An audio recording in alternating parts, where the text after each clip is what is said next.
Hello and welcome to the board. मैं Vijay sir एक बार फिर से स्वागत करता हूं आप सभी का। तो फटाक से सारे लोग आ जाइए, एक बार सेशन को स्टार्ट करते हैं। जैसा कि आप लोगों को पता ही है, एमटीएस का सेशन हमारे 1 तारीख से एग्जाम स्टार्ट है। तो उसके लिए मैंने छोटे छोटे से सेशन प्लान किए हैं 10-10 मिनट के, जो काफी इंपॉर्टेंट क्वेश्चन है। उन क्वेश्चनों को हम लोग देखेंगे, लेकिन उससे पहले सबसे एक इंपॉर्टेंट इन्फॉर्मेशन आप सभी के लिए। इन्फॉर्मेशन क्या है? जो बच्चे सीजीएल की तैयारी कर रहे हैं, एमटीएस की तैयारी कर रहे हैं, सीएचएसएल की कर रहे हैं, मतलब एसएससी के किसी की एग्जाम की भी तैयारी कर रहे हैं, उन लोगों के लिए बेटा बैच अभी आ चुका है आपके एप्लीकेशन पे। संकल्प बैच मेंस के लिए है, जो कल से ही स्टार्ट हुआ है। ट्रिपल डबल एओ का बैच आ चुका है आप लोगों का। परिवर्तन बैच ये पहले से ही चल रहा था सीजीएल का। साथ ही साथ आपको पता ही है, सीजीएल मेंस में टाइपिंग की जरूरत पड़ेगी, तो टाइपिंग कोर्स भी आपके लिए है। और अगर मैं बात करूं तो GK cracker, GK with computer bilingual, इसमें कंप्यूटर भी आपका शामिल रहेगा। Sankalp batch for SSC steno, Prithvi batch MTS के लिए, ये सारे के सारे बैच आप लोगों के लाइव हैं। अभी आपको इस पे 30% का ऑफ मिलेगा, लेकिन विजय कूपन कोड लगा दोगे तो आपको 45% का इस पे ऑफ मिल जाएगा। चलिए स्टार्ट करते हैं क्वेश्चन नंबर 1 के साथ। क्वेश्चन नंबर 1 आपके सामने है, गौर से देखिए, इसका आंसर बताइए मेरा क्या रहा होगा। आइए देखिए, एक निश्चित धनराशि 2 वर्ष में अपने का 25/16 गुना हो जाती है, तो यदि चक्रवृद्धि ब्याज वार्षिक संयोजित है तो ब्याज दर ज्ञात कीजिए, क्या रहा होगा। अगर इसको आप बेसिक तरीके से करोगे तो काफी लंबा जाएगा, अगर इसको डायरेक्ट करोगे तो बहुत आसानी से हो जाएगा। आप सभी को पता है बेटा, ए इक्वल टू पी 1 + r/100 की पावर n, आपको यही होता है, सभी बच्चों को पता है। हाँ जी, 2 वर्ष में 25/16 गुना हो जाता है, मतलब 25/6 पी से, और ये 1 + r/100, और कितने वर्ष का? 2 वर्ष का। ये पी से मेरा पी कट गया, क्या मैं इसको 5/4, 5×5 = 25, इसका स्क्वायर, और ये इधर 1 + r/100 का स्क्वायर लिख सकता हूं। ये 2 से ये 2 कैंसिल हो गया। आपने देखा सर 5/4 इधर माइनस में आ गया, इसकी वैल्यू आपकी r/100।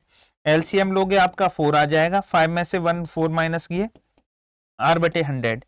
1/4 की जो वैल्यू है r/100 आ गया। आप काटा पीटी करोगे तो r की वैल्यू 25% आ जाएगी। ये था आपका बेसिक तरीका, ठीक है। लेकिन ऐसे करना नहीं था, आप इसको डायरेक्ट कर सकते थे। डायरेक्ट कैसे करते? 25/16 गुना हो रहा है, 2 साल में हो रहा है तो बेटा अंडर रूट कर दो, 3 साल में हो रहा है क्यूब रूट कर दीजिए। ये कितना आ जाएगा? 5, 4, 4 से कोई चीज 5 हो रही है तो कितना इंक्रीमेंट हुआ? 1 यूनिट। कितने पे सर? 4 पे। 1 यूनिट की वृद्धि 4 पे तो 100 पे कितने का? तो सीधा सीधा आंसर इसका भी 25% आपका है। 25 पे टिक लगा दो, आगे बढ़ जाओ। क्लियर है? एक क्वेश्चन आपके सामने है, ये इसको आप खुद से करेंगे। सर क्या कहना चाह रहे हैं?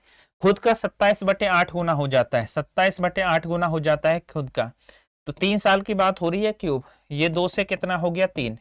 पहले कोई चीज 2 थी, 2 से 3 हो गया, कितने की वृद्धि हुई? 1 की। 1 की 2 पे तो बेटा 100 पे कितना? सीधा सीधा आप कर सकते थे 50%। कहाँ है? ये रहा। बी पे टिक लगाइए, आगे बढ़ जाइए। आगे बढ़ते हैं क्वेश्चन नंबर 3। इनमें बहुत ज्यादा समय नहीं है। एक ब्याज दर संयोजित 32,000 रुपए की धनराशि पर ब्याज इतने हैं। ये जो हम बार बार कर रहे थे, ये क्या था? A/P की वैल्यू थी, अमाउंट अपॉन प्रिंसिपल। प्रिंसिपल से ही तो अमाउंट बनेगा, मूलधन ब्याज लगने के बाद उसमें ऐड हो जाएगा, जुड़ जाएगा।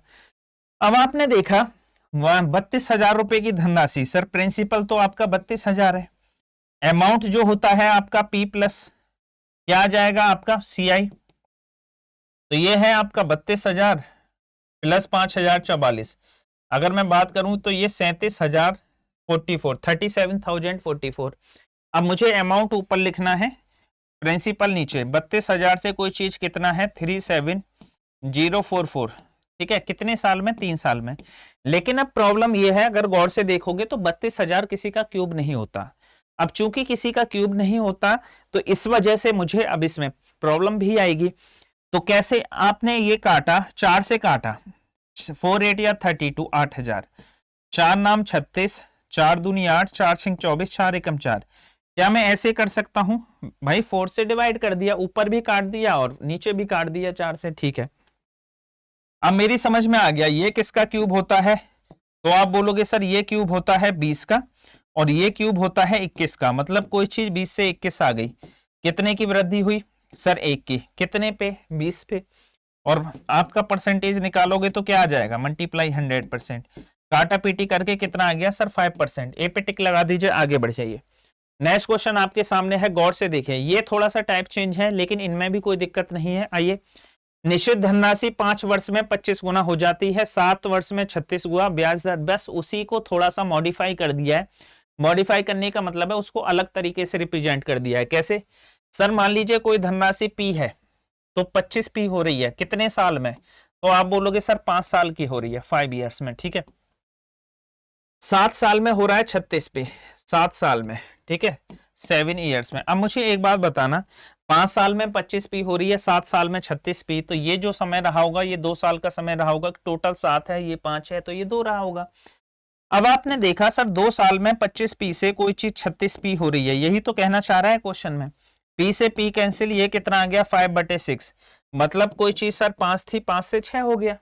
अगर कोई चीज 5 से 6 होती है तो एक का डिफरेंस कितने पे, 5 पे, तो 100 पे सर कितना रहा होगा। काटा पीटी करके 20% पे टिक लगा दो, आगे बढ़ जाओ। कहीं ऑप्शन में है, ये रहा, B is the right answer. B इस बच्चे का आंसर है, परफेक्ट है, शानदार है। ये लीजिए सेम क्वेश्चन है, फटाक से देखिए, इसका 1 मिनट में आंसर आना चाहिए सभी बच्चों का। कैसे? एक निश्चित धनराशि 2 वर्षों में अपने का 8 गुना हो जाती है। बेटा ये पी है, 8 गुना हो जाती है, 8 पी कितने साल में, तो आप बोलोगे सर 2 साल में दिया है, ठीक है। 5 वर्ष में हो जाती है 27 पी, 27 गुना मतलब 27 पी कितने साल में, सर 5 साल में, 5 ईयर्स। अब आप मुझे एक चीज बताना, ये 2 है, ये 5 है, तो ये आपका 3 साल रहा होगा, 3 ईयर्स। अब 3 साल में कोई चीज 27, 8 पी से, बेटा ये कितना है, 8 पी से कितना हो रहा है, तो आप बोलोगे 27 पी कितने साल में, बेटा 3 साल में। पी से पी कैंसिल, 2 से कितना आ गया 3, पहले कोई चीज 2 थी, 2 से 3 हो गया, कितने की वृद्धि आई, 1 की। 1 की वृद्धि 2 पे, तो 50, 100 पे कितना, 100%। और ये स्पीड के साथ करना है, ऐसे लिए मत बैठे रहना कि काटा पीटी कर रहे हो। 50% कहाँ है, सी पे टिक लगाओ, आगे बढ़ जाओ। नेक्स्ट क्वेश्चन आपके सामने है, करिए। बिल्कुल बच्चों वाला क्वेश्चन है ये भी। एक निश्चित धनराशि 4 वर्ष में 16,000 हो जाती है। मैं कोशिश कर रहा हूं कम समय में ज्यादा से ज्यादा क्वेश्चन आपको दे पाऊं। एक निश्चित धनराशि 4 वर्ष में हो रही है 16,000, ये पी था बेटा 16,000 हो गया 16,000, ठीक है। और 7 वर्ष में हो रहा है, कितने वर्ष में बोल रहा है, 4 साल में, 4 साल में 4 ईयर्स। और 7 साल में हो रही है वही धनराशि 18,522, 18,522, ठीक है।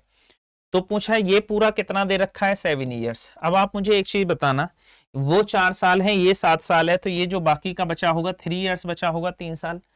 वही चीज फिर आपने देखा सर कोई चीज 3 साल में 1600 थी, उसके बाद फाइनली कितना हो रहा है, तो आप बोलोगे 18,522 3 साल में, ठीक है।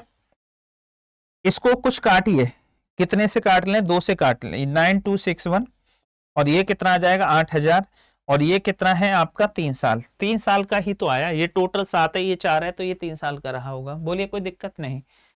अब आपने देखा सर ये 20 का क्यूब है और ये 21 का, 20 से कोई चीज 21 हो रही है, तो इसका मतलब डिफरेंस जो रहा होगा 1 यूनिट का डिफरेंस रहा होगा, कितने पे सर 20 पे, तो 100 पे कितना रहा होगा, तो फटाक से करके बता सकते थे 5%। ए पे टिक लगा दो, आगे बढ़ जाओ, A is the right answer. Next question आपके सामने है, करिए। एक निश्चित धनराशि 4 वर्ष में अपने का 2 गुना हो जाती है, तो यदि ब्याज वार्षिक संयोजित हो तो 8 वर्ष में। देखिए बेसिक तरीके से तो आप इसको निकाल सकते थे, मैं डायरेक्ट बता रहा हूं। एक तरफ आपको समय लिखना है और एक तरफ आपको गुना लिखना है, ठीक है। एक 4 वर्ष में 2 गुना हो रहा है, 4 वर्ष में 2 गुना हो रहा है, तो आपसे क्या पूछ रहा है, 8 गुना होने के लिए। बेटा 8 गुना होने के लिए आपको क्या करना पड़ेगा, गुना का मतलब गुणा से है, गुणा, मल्टीप्लाई, ठीक है। तो ये 2 इंटू 2, इधर आप प्लस करेंगे समय में, तो ये प्लस प्लस प्लस 3 बार, तो इधर 3 बार मल्टीप्लाई, 2 2 जा 4 2 जा 8, ये 8 गुना हो गया ना बेटा, 8 गुना ही तो पूछ रहा था। आप इधर जोड़ेंगे कितना आ गया 12, 12 years is the right answer. C पे टिक लगा दो, आगे बढ़ जाओ, ठीक है। यही सब कुछ था आपका सीआई का, जो बेसिक से चीजें थी। एक इंपॉर्टेंट इन्फॉर्मेशन फिर से देख लीजिए आप सभी बच्चों को, जो बच्चे सीजीएल एसएससी की तैयारी कर रहे हैं, चाहे वो सीजीएल सीएचएसएल सीपीओ एमटीएस किसी की भी तैयारी कर रहे हैं, सभी बच्चों के लिए बैच आ चुका है। मेंस का भी कल परसों से ही स्टार्ट हुआ है, ठीक है। ये आपका 7 सितंबर से स्टार्ट होने वाला है, AA वाला बैच। परिवर्तन बैच आपका पहले ही स्टार्ट हो चुका था एसएससी सीजीएल के लिए। टाइपिंग कोर्स आपको पता ही है, मेंस में टाइपिंग आएगा, तो प्रॉपर तरीके से टाइपिंग कोर्स भी आपका आ चुका है। GK batch cracker complete GK with computer bilingual, ठीक है। इसमें कंप्यूटर बैच भी आपका शामिल रहेगा। सक्षम batch, SSC, steno, Prithvi batch, MTS सबके लिए बैच है। अभी आपको इसमें 30% का ऑफ मिल रहा है, लेकिन अगर इसमें आप विजय कूपन कोड लगा देते हैं, विजय, तो ये सर आपको 45% का ऑफ मिल जाएगा इस पे। और आप ना सुपर इलाइट बैच लेना, इसमें सारी चीजें आपको कवर हो जाती हैं, टाइपिंग टेस्ट या फिर कंप्यूटर टेस्ट, सब कुछ आपको इसमें मिल जाएगा। यही सब कुछ था आप लोगों के लिए। कल से आप एसएससी एमटीएस के जो बच्चे तैयारी कर रहे हैं उनकी क्लास स्टार्ट है, 1 तारीख से जो आपका एग्जाम स्टार्ट है, तो उन लोगों के लिए शुभकामनाएं, अग्रिम शुभकामनाएं पहले से ही। बाकी का मैं ऐसी छोटी छोटी वीडियो 10 मिनट के आप लोगों के लिए आगे भी लाता रहूंगा। मिलते हैं नेक्स्ट वीडियो में, तब तक के लिए जय हिंद, जय भारत।